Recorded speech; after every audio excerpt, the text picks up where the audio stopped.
Just wait for a couple of people to jump in.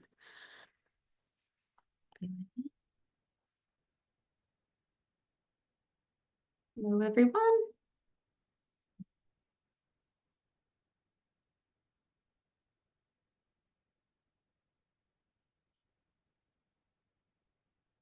Yes, good afternoon, everyone. My name is Lauren. I am a CPD coordinator here at the IPA. Thank you for joining us for the webinar, Discover New Routes to Accounting with the IPA. Before we begin, I would also like to acknowledge the traditional custodians of various lands on which you're all on today, and the Aboriginal and Torres Strait Islander people participating in this webinar. I pay my respects to elders past and present and celebrate the diversity of Aboriginal peoples and their ongoing cultures and connections to the lands and waters of Australia. Now I'd like to introduce our speaker for today, Andrew Conway. I'll pass you along to Andrew. Thanks very much, Lauren, and good afternoon to you, and greetings to everyone who have joined us for this webinar today. Really important conversation to have around pathways. And to those accessing the recording after this live event, I extend a warm welcome to you and thank you for your interest in this very important topic. There are still some people joining the webinar, so just as we're doing that, just to encourage people to engage in the chat. We don't necessarily have the Q&A function active in this webinar, but if you do have a particular question you'd like to pose as the conversation goes on, please don't hesitate to use the chat function. I'll be monitoring that and doing a bit of multitasking as we go, and Lauren's got a keen eye on it as well. So don't hesitate to pose a question in the chat. And happy to cover those as quickly as I can. There is a lot of material in this presentation, and I'm going to get through it fairly quickly and as quickly as I possibly can, because the most important thing are the takeaway messages for you about what's changing and what can you do about it in relation to pathways and why this is such an important conversation to be having now. We've got half an hour, so I'm going to go through at a fairly rapid rate. If I'm going too fast, also use the chat function to say, hey mate, pull on the reins a little bit. So I'm going to share my screen and share with you the presentation slides, and we'll get straight into the conversation, if that's okay. So as I said, the topic is our new pathways, and to explain how pathways have changed and the opportunities that exists for you. We'll be talking and anchoring our conversation around the new product that we have launched, the new pathway, which is the Global Certificate of Public Accounting. The new Global Certificate of Public Accounting. So you might have heard a little bit of discussion about that. I'm going to take you into that, show you what it looks like, explain how it works, explain how it fits into your career journey, regardless of what stage of career you are, and why it's so important to be thinking about this right now. So when I say take you into it, I'm going to show you the thinking behind it. How does this actually operate? How will this integrate with the IPA pathways more generally? So that is our intention today. So hopefully at the end of this half-hour session, you'll emerge with a greater level of detail about this global certificate. You'll understand the opportunities that exist and also explore some of those pathways for your future development as well. Okay, so let's dive straight in. We'll start with the problem statement. Where has this come from, this notion of pathways being a challenge? The issue for us as a professional body and for universities, having spent some time working in and with universities over a number of years, is that the employers have often stated that graduates of accounting degrees are not necessarily meeting their expectations. Now, my first question to you, and perhaps in activating the chat, is just, does that ring true? Does it ring true to say that, and it's not a criticism of graduates, it's perhaps more a reflection on the programs that they've undertaken, but have you seen graduates that just haven't met your expectations in relation to the roundness of skills, the quality of skill? If you want to offer a comment in the chat, that'd be great to see what you think. Yeah, is it true that employers have stated for years that graduates, or do you agree with employers that graduates have not necessarily emerged from their degree with the requisite skills and your expectations have not been met? So those conversations coming through the chat. Yes, some examples coming through in Nikki's business. So I suspect that's going to be the case for a number of people. And again, I reiterate, it is not a criticism of students. It really is an issue of the programs that have been undertaken. So first problem statement, there we go. I think let's assume we're all in agreement. Second problem statement is that the challenge has not been addressed. It hasn't been acted upon. And so this notion that we've known this for some time, the fact that accounting courses are still teaching materials from 30 or 40 years ago, and sometimes even longer than that, without contextualizing the material in any meaningful way. The nature of business has changed so much. The skills required in business has changed so much, yet the way in which it's taught has not changed to keep pace with those expectations. And so the alternative solution really is required. That really speaks to this notion of innovation and about radical innovation. And that's not just about digitizing things. That's not innovation. Innovation is about genuinely doing new things. It's not about same things in new ways. It is genuinely doing new things, new model, new technology, new solution. And so that's what I'll be talking to you about today. And that's about a fundamental need to reshape the pathways of accounting. So I'm just trying to lay the foundation here that this has been around for some time. We've had conversations about pathways for some time, but there's been very little movement in any meaningful way about changing the direction. And this is not just an IPA view. The International Federation of Accountants, or IFAC, which all of the major professional bodies around the world belong to, has stepped into this conversation as well, and for the last 3, maybe 4 years, has been focusing on this issue of accounting education, about the need to change the model, that the same way we've always done it is not meeting the needs going forward. And so it is a global challenge that is needing to be addressed, and so alternatives and new pathways are required. That also takes leadership. And this is one of the values and one of the strategic themes the IPA as a group is taking up in relation to leading elements of our profession. We are leading in the way of education development and policy development, and so I'm very proud to share with you some of that leadership today. And that is around the Global Certificate of Public Accounting. So this is, as the name says, a global or a universal view, the ability for an individual to take their certification globally, having it recognised, having the skill set recognised and mapped. It's a certificate, which means it's an education program that is certificated, and it is focusing on the notion of public accounting. And I'll speak to the elements of that in a second. But a global certificate of public accounting. Up to this point, the IPA program has focused primarily on 2 stages. Stage 1, the graduate certificate of public accounting with Deakin University, and stage 2, the MBA. Going forward, those tertiary streams will preserve and make sure that they continue to be offered for those that are interested. But really, the emergence of this global certificate is where there's a great deal of excitement and significant interest that's growing in what this means. So much so that we've been asked by IFAC, the International Federation, to speak to all of the accounting bodies in April about this innovation, which is, I think, a fair pat on the back that we are on the right track. Now, don't get too alarmed, okay?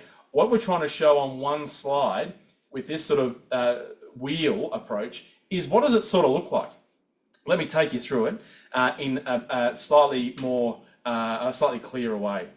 The Global Certificate of Public Accounting, first and foremost, is competency based. It's a collection of micro-credentials that you stack up. Stack up the micro-credentials and basically tick them off as you go. Many of the micro-credentials, I suspect, many members and students and graduates and people coming through at their stage of career may well have already completed, and I'll speak to that in a second.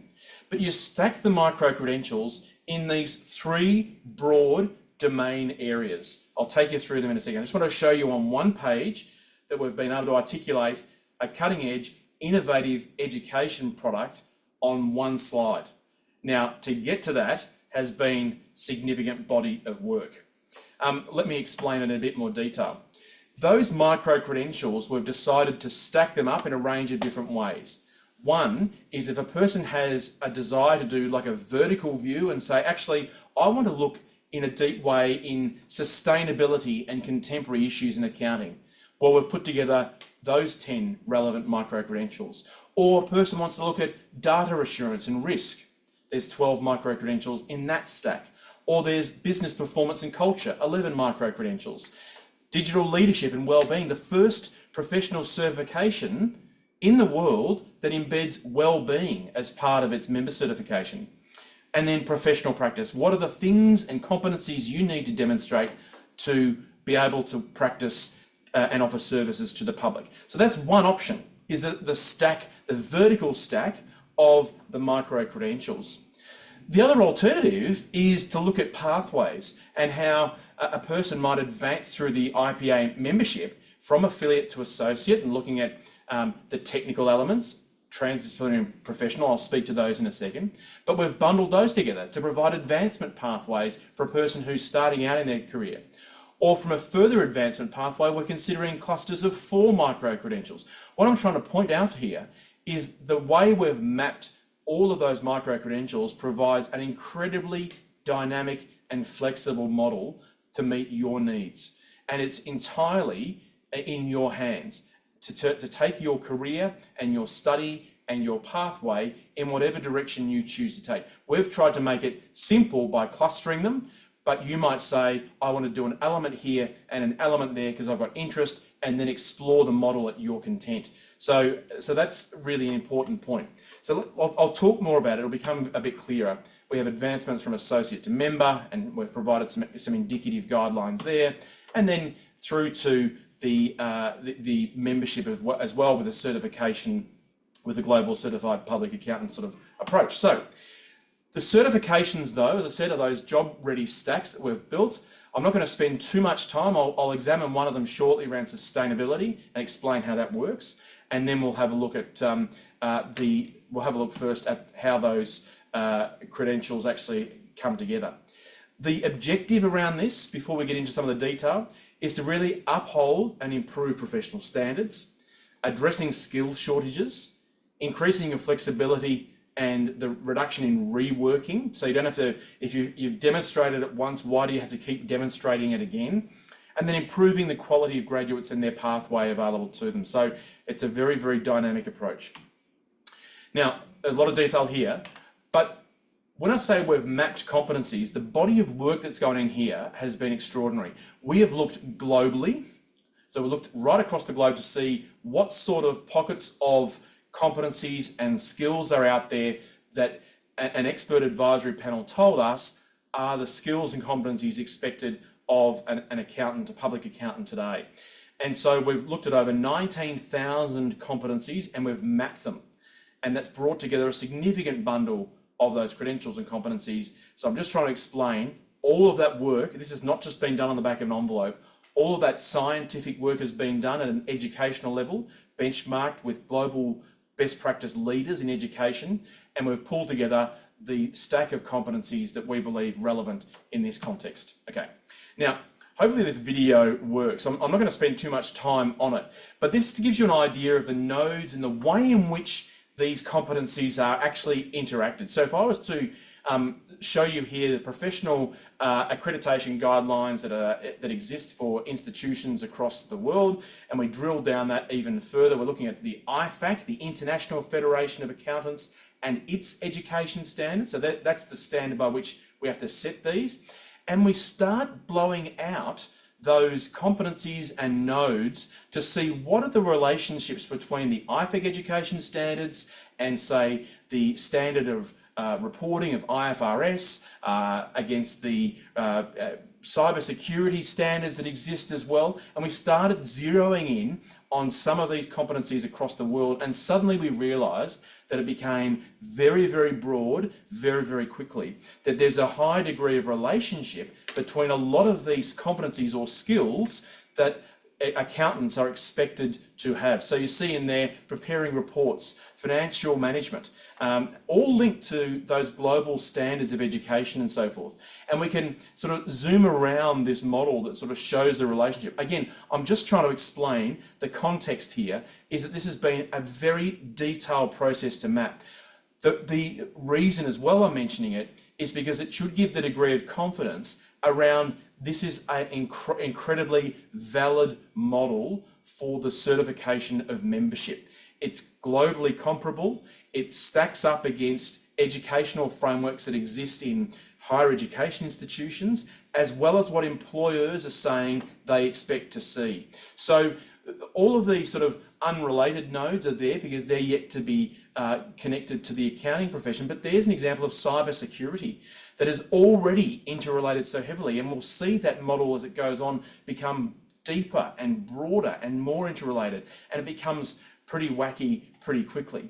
But just to show you that relationship, that these competencies and skills have been thoroughly mapped against a very rigid framework that stacks up against the best educational frameworks in the world. So that's sort of the, if you like, the it looks like a petri dish or a virus scan, doesn't it? But that shows you in almost real time how these competencies are so interrelated and the level of complexity involved. So in the interest of time, I might just, well, let's move on. So this system of micro-credentials, it's really important to note that this leads to a professional certification. There are plenty of organisations offering micro-credentials.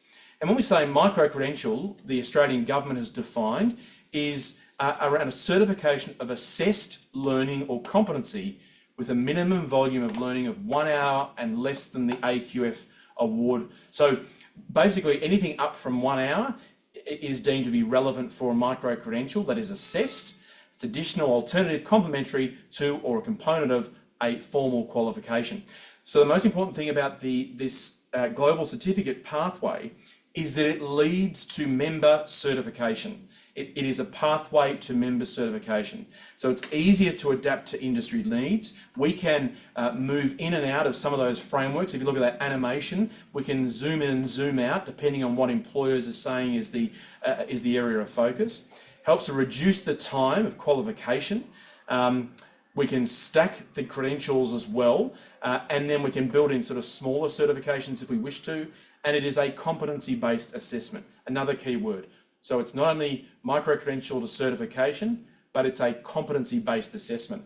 And that difference is critical because the traditional model of education, particularly in accounting, is to teach and examine, where we would go to lectures and tutorials, we'd participate, we'd be spoken at for an hour or so, we'd have a tutorial for 2 hours, we'd be taught the material, we'd be examined on the material, job done. The competency-based approach, which is what this global certificate is focused on, is vastly different. The competency-based says, show me you can do it. And I'm not too interested in the fact that you can pass the exam. Show me that you can do, that you actually have the skill, the competency that we're seeking. So whether that's a problem-solving skill. So how do you solve problems? How can you demonstrate you've solved problems? Not here is a case study, solve it. It is show the way in which you operate and demonstrate that you possess that skill. So competency is show me you've got the skill. Traditional model is teach and examine. So let's take a bit more of a look at how this actually works, that meets the requirements, as I said, covers entry level to accounting right through to established and senior professionals. Again, keep in mind this notion of this wheel. The inner section of the three spheres, if you like, of technical, transdisciplinary, professional. Then we have the domains and the subdomains, and then we have the micro-credentials themselves around the outer ring. So let's first look at the technical accounting domain. We actually think that it's pretty important in this day and age for a person who's wanting to join an accounting body to demonstrate that they've got competence in areas of accounting. So sorry for being so bold and upfront. We think it's pretty important. And perhaps before I get into this, let me just double check if there are any questions. Yes, you can get the slides. We'll send those out. Great. No, excellent. All right. So yeah, pretty important for accountants and aspiring accountants to know something about accounting. So here, pretty stock standard: ethics, audit, corporate finance, budgeting, risk, economics, financial accounting, tax, and law. Okay, pretty stock standard subdomains. Now, for most graduates that have done accounting, most established professionals, you will have already ticked the boxes for a large number of, if not all, of those subdomains, and dare I say, the micro-credentials that sit in that technical sphere. So in theory, there should be a tick in the box on the technical side for those who are established in the profession. but that gives you an idea. So we're still focusing on technical skills, which are really really important, and we've lifted those from a range of frameworks, including from IFAC to the education frameworks that have been assessed as part of the competency assessments. The next one, which is a bit new, this is sort of the newer space, so transdisciplinary and professional skills. So the transdisciplinary domain are those competencies and skills that really apply to any profession, that apply to any discipline. So if we have a look at these domains and subdomains, sustainability, governance and culture, data analytics, digital acumen, cybersecurity. And then we break those down into the individual micro-credentials. So in the cybersecurity, staying safe online is one credential, organisational cybersecurity, and then cybersecurity and accounting. And so they exist because they're to help the student or the person undertaking these micro-credentials to understand and show how they have competence and how they are competent in those relevant areas. Sustainability, really critical. Fundamentals of sustainability and sustainability developments. So what's actually taking place? We know that it's emerging space. Last week I did a presentation on sustainability reporting and the opportunities that exist, and some practical guidance from members on that. Another example, it's evolving rapidly. So again, we've built that into the global certificate for the purposes of certification. So that's the bundle of transdisciplinary. So yes, there's a bit of an accounting focus, but those competencies are universal in a sense. In the professional skill set, this is the area that employers were saying, hey, this is the space that we're really wanting to dive into. We want graduates and people we're employing to demonstrate better communication skills, show that they've got the ability to learn autonomously, they've got a focus on well-being, they're critical thinkers, problem solvers, and they work well in a team. And so we've built those out into further micro-credentials as well. And that might be, we expect that to be demonstrated in, it could be a workshop setting, it could be a residential setting where people get together and focus on a particular topic and they demonstrate how they work together as a team, rather than sitting down and saying, problem solving, please complete the following 40 questions in an exam setting. That doesn't show problem solving. It shows your ability to demonstrate that you can comply with an exam. So we've got so those aspects around critical thinking, problem solving, really, really important for the modern professional and more broadly for those holding this global certificate certification going forward.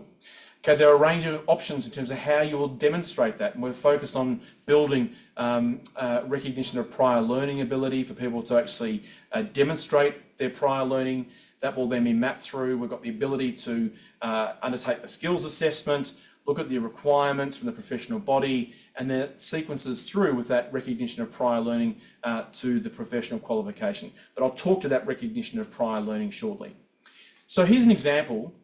With our Global Certificate of Public Accounting program, we've got that vertical of sustainability and contemporary accounting, and it says we've got that mapped into or broken into those 10 micro-credentials. And if you have a look at them, fundamentals to sustainability, the accounting profession, so what's the context around this stuff? What are the financial reporting considerations? How do we build professional relationships, the processes of and analysis, and sustainability developments, fundamentals, communicating for influence, and ethics in principle and practice. So it shows you the nature of the micro-credentials that comprise that vertical stack, to give you an idea. So we've done those hard yards of assembling them, and that's available for you right now, which is really important. I'll just take a breath and see. So what is the RTO name for this course to deliver? It is called the IPA. So from a course perspective, you access it through us. We have a partnership with Monarch Institute and using from a learning management system perspective, but we are the provider, we are the certifier. So, but it's not through an RTO, which is why it is so flexible in that sense. It's leading straight towards your professional certification and pathway. So I hope that answers that question. So it is flexible, there are no barriers to entry, provides clear context to the profession, and it contextual in the sense that we can change it and modify it as we need. One of the challenges, and it's not a criticism, just an observation of universities, is that it can take 18 months to 2 years for any course change, for any bachelor's degree, to be approved. In our context, we can change rapidly. So if something emerges, there's a change to a case study, a change to an event, something occurs, there's a great new set of reporting guidelines or skills expected. If we wound the clock back maybe even 5 years, would we have considered seeing cybersecurity as a particular credential you expect to see in accounting? Maybe not. So that's an example. In 5 years' time, what could it be? We have the framework now to swap that out and contextualize it. Critically, it's about how you can add value in your own practice, and that it is, as I said, very, very dynamic. So some of these opportunities exist for students coming into the profession, for graduates who might be nearing or have completed their courses, and emerging professionals as well, so early stage career. Also, pathways for other professionals and other disciplines. For example, sustainability practitioners and reporting, assurance providers wanting to come into the accounting profession. Well, they now have a pathway in that doesn't say, in order to join the accounting profession, you've first got to go and do a 3-year accounting degree. So we can look at a broader range of skills and competencies that lead towards the global certificate and your professional membership. And that's about looking at the whole professional, looking at the individual and what they bring to the table and what sort of skills and competencies they have. I often use the example of, if you're a team leader at McDonald's as a student and you undertook management training with McDonald's, why can't we capture some of that learning as part of your professional certification? So we should be looking at the entire individual in a way that maps, validates, and then certifies individuals based on what they have contributed and gained throughout their entire career and their studies. It recognises and validates that prior learning. So that's really important for us in this model. So the expectation to Leah's point there around, do you complete all credentials or a certain number? Let me speak to that now in relation to how we're going to do that. So it's going to be powered by a world first online, real-time recognition of prior learning system. It's going to be called Ripple, and that will validate your demonstration of competencies. So think of it this way, and I'm oversimplifying it here, but I hope it helps from an illustrative purpose, is that you will provide to us a fairly deep dive view of your LinkedIn profile. Let's call it, just for ease of reference. You feed it into Ripple and it will tell you how far along your professional certification journey you are. So along those 50 credentials, those 3 domains, how many of those competency blocks have you completed, and where are those gaps for you to achieve certification? So that's the idea behind it. And it's about validating your experience, validating prior learning, and providing that foundation of assessment for us to be satisfied, for the public to be satisfied, and our regulators to be satisfied that you're coming into the profession with the requisite skills. So it's entirely dependent on what the individual brings to the table, and the system will guide you through how you validate and verify your prior learning. So that's, again, it has not been done before, and we're very, very excited about it going forward. So it will take look at all professions, all disciplines, so formal education, practical skills, other sources of information, and it will tell you how far along that journey you are.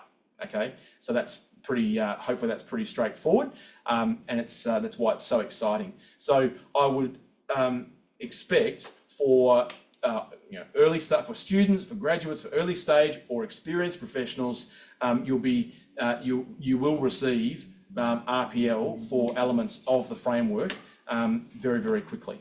I hope that helps. So to Simone's point, I use the example of LinkedIn. We're not going to be seeing download PDF versions of LinkedIn being fed in.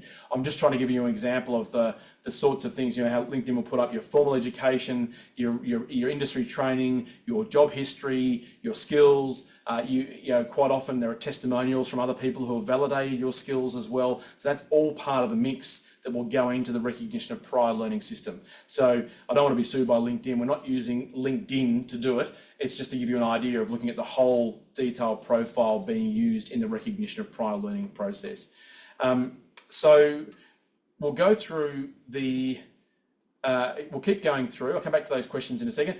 Global Certificate of Public Accounting. So therefore we'll transform education and pathways and the profession becomes more inclusive. You know, our approach as a profession historically is to have high barriers to entry, to be quite exclusive, be closed-minded. What the global profession is saying, we've been saying for some time, you know, the days of doing, old form and old style programs and certification programs have gone. We need to throw the arms open and welcome new professionals with new pathways to meet new expectations. And that's really important. It's about the future, and it's certainly not about the past. All we're interested from a past perspective is what you've done in the past to validate the learning. So in summary, in very, very rapid fire, global accounting profession is moving rapidly towards competency-based frameworks. We've got one. We've got it in place. It's a valid pathway. It's up and running, particularly in that stack, that first stack I showed you around sustainability. Why? Because the profession is saying we need it now. Sustainability reporting right now, where you've got a solution that's sitting there. It's the first set of micro-credentials that lead to membership certification that we're aware of anywhere in the world. Plenty offering micro-credentials. All you're doing is topping up your CPD. It's not leading to member advancement and pathway or certification. This one does. It's dynamic, it's flexible, designed by employers and by business. It's got a strong focus on technical skills and communication, teamwork, digital acumen and well-being. So rounding out the professional, as I say, it is the first of its kind. So what are you waiting for? If you're a new entrant to the profession, think about how you're developing your skills, building your knowledge. If you're an emerging professional, advance your membership, adding value to your practice and role and your relevance to your employer or to your clients.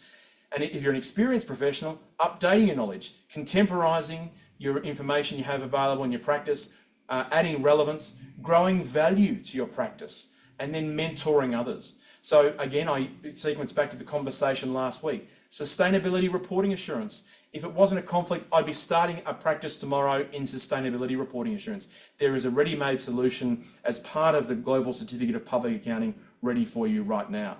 In terms of things like pricing, they vary based on the stack. The first stack of that I mentioned, the sustainability and contemporary accounting stack, is online, and you'll see it there. We can provide a link to you, but if you like, the stack of the 10 credentials sits at around $3,900. I'd have to double check that price for you, but that's one stack. Keeping in mind, you're not required necessarily to do all stacks. You'll be required to demonstrate you've got competency against the other credentials, but you don't have to do every stack. It depends on where you're at in your career, and this is about a lifelong journey, and we expect that to hopefully make it clear for those members who are understanding what this means. So, is there additional costs with the university partnerships? Well, for those who wish to sequence, Jessica, to do a postgrad degree, well, that would of course mean they have to undertake that. What we're saying from an IPA perspective is if you can demonstrate competency using the Global Certificate of Public Accounting, that meets our requirements for the advancement of membership and to take out your membership designation.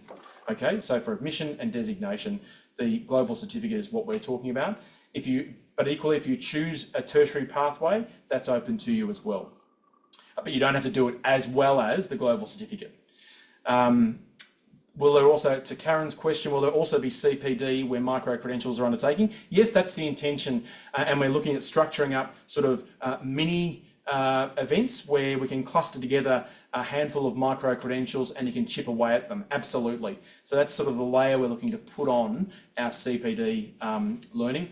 Riaz, the mode of delivery is generally online, but it depends on the competencies we're looking at. As I said before, professional skills, teamwork, communication, a little bit hard to demonstrate that online, so we might look at the facilitation of workshops around those, but again, very, very flexible around those. So I hope, I'm just going to double check, will the certification be recognised by other organisations and by government? Well, in the sense that what we've done here, Karen, is that we've lifted the frameworks. So when we've mapped the micro-credentials to existing frameworks, we've used existing statutory frameworks. And so, so the short answer is that is our intention. They will be mapped to and to meet the requirements for registration.